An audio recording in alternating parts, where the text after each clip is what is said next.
I'm joined with Dr. Netta Amani here at her wellness center in beautiful downtown Ottawa, Ontario, Canada. And Dr. Amani has been is a medical practitioner, a physician, family physician for 20 years. And it's a pleasure to be with you, Netta. Thank you very much for taking a few moments to chat with us. One of the stories that you were talking about the other day was your experience at the COVID testing center.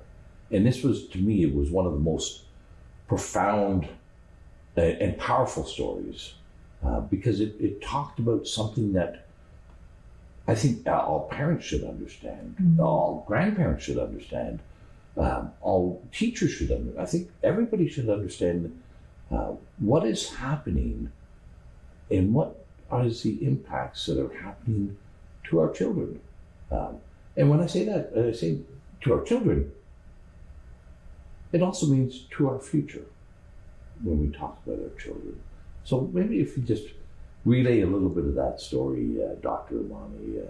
This will be the 20th year that I've had the privilege of being a physician. I've reached out to you now for weeks, sharing with you my concerns from what I'm seeing in my practice in the community on the impact of the measures for dealing with COVID in our society. So this is the impact on the policies, of course, not, that's right. No, not the impact of the virus itself. No, the virus is, in my mind, as a physician and as a member of the public, both, and as a parent, in my mind, the impact of the virus is the minimal here. It's our response that is, you want the response, the medicine, to be better than the disease. Well, I think right now our response is the disease, actually.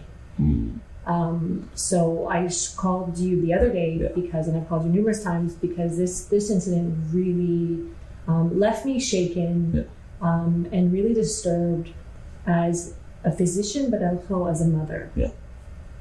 So I had gone to a local COVID testing center to get a COVID test done so that I could visit my elderly parents who are in Toronto in a seniors home. And waiting in line, I was there, and I saw a mom with a young boy who was trying, the mother was trying to, I was in front of them, the mother was trying to reassure her son, and she kept saying, it's going to be okay, it's okay, sweetie, it's going to be okay. And this boy was just beside himself. He had a look of terror, really, really upset. And so I turned around and I said, it's okay, so you're going to be okay, so what's going on? So I asked the mom, and I'm the kind of person who will speak to people, anywhere.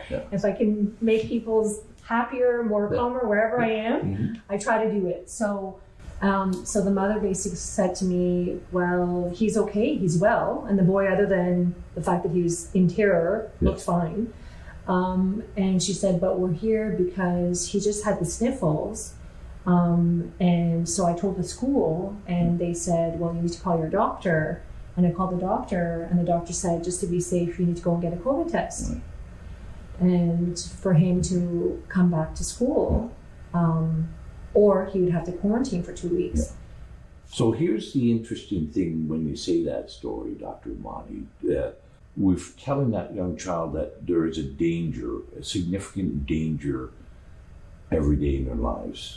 Every day when they go to school, you have to be masked up. You can't be too close to your friends. That's a danger as well. You can't be at the playground. That's a danger. And now we're also telling that child that you have to go get tested to see if you're not the danger, or and is your life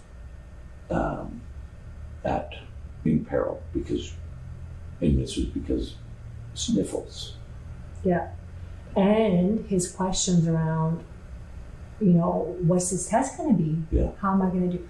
So he was really worried. So I started talking to the mom, and she's like, well, he's really worried about this test, and I keep reassuring him. And so the first thing I had to do was, because I had the test once before, I said to him, it's okay, sweetheart, you're going to be okay. I've had the test. It is not comfortable, because it's not comfortable, but you're going to be okay. But the mother couldn't console him. Yeah. So I just kind of paused and let them be. And I was feeling really the angst of this mother and son. Yeah. Because they were in this situation where so I asked him, what grade are you in? He's in grade 6. Yeah. So grade 6 already, with the reduction of the time that they're in person, right? You know, most likely the mother works. Yeah. Both parents are working. Yeah. So, you know, could you keep him at home and avoid the tests and avoid the whole anxiety? Yeah. Well, that could be an option if they could keep a grade 6 at home for 2 weeks. But if they're not able to stay with him, that's not an option. Yeah.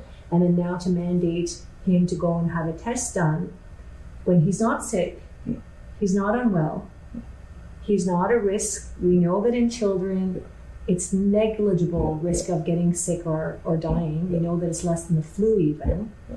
And they're also not a risk. It's a negligible risk to others. It was just a really, really unfathomable situation that why are we putting this family and this small child in this situation? So as we were talking, I was called to go forward, so I couldn't continue my discussion with them, and to go forward to register. And then I went into the bigger room where there's seats, social distancing, and everyone was sitting.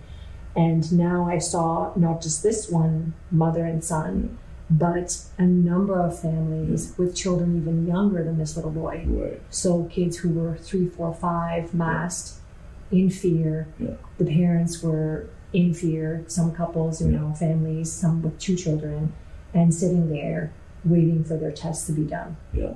We know young kids. And we know I've had children. I have children. I know that they're going to get right. So are we asking parents to go and set up in a lineup? So then when I came to the big room. But we're replicating this thousands and thousands of times every day throughout our province and throughout the country. And then throughout the country. Yeah. And we're instilling this sense of fear to begin with. But fear, when it becomes longer than momentary, becomes terror. You know, when you chronic fear. Yeah, you know, that's what I see. Trauma, really, emotional trauma. That's right. When you are living in fear, that's terror. And again, we know that young children, young healthy people are not at risk. The risk is not even measurable. No. It is so insignificant. 0.00. Yeah. Like it's it's far more dangerous riding a bicycle, and you're going to get far more car accident. injured. The risk of car accident is higher under the 20-year-old population of dying from a car accident than it is from the viral infection. Well, listen, I think we can end that by saying, here's a question to the medical officers of health. Here's a question to our Premier and our Prime Minister. And here's a question to our teachers and our school boards. But more importantly, here's a question to every parent. You know, is this what we ought to be doing to our children? And can we justify, or I would say, how can we justify putting children into a state of fear and terror in a situation where there is no measurable risk? That's right. And so my message really, when I called you right after I came out of the testing center, I wish I could have told all the parents there that the chances of your child, whatever symptoms they have, becoming very sick or ill or anything, or it's less than 0.00 whatever percent. And if there's any way that they could avoid going to get that test done until this is a requirement, to avoid it.